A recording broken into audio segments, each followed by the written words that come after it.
ណាប្រាប់ថាស្រឡាញ់បងខ្លាំងណាស់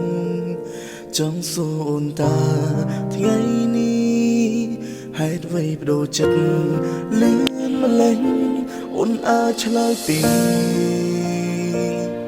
ឆ្លើយប្រាប់បងត្រង់នេះបានទេ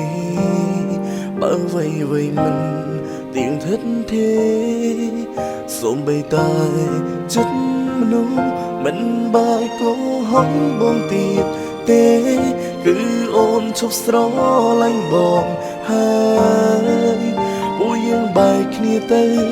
ជួបគ្នាថ្ងៃក្រោយជានាងដទៃ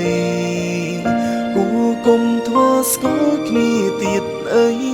ពីបើញញឹមដាក់គ្នានឹងក្រោយពេលពួកយើងត្រូវបែកគ្នា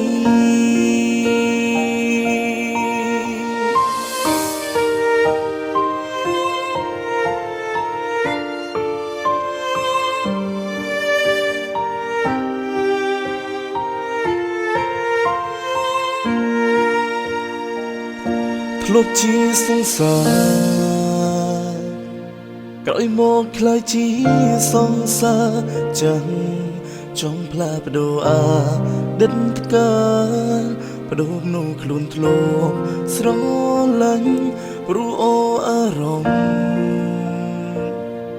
មិនអាចបន្តនោះណាម្នាក់រត់តែមិនអាចបង្ខំចិត្តនៅបន្តមិនបាយកោហកបងទៀតទេគឺអូនឈប់ស្រឡាញ់បងហើយពួកយើងបែកគ្នាទៅ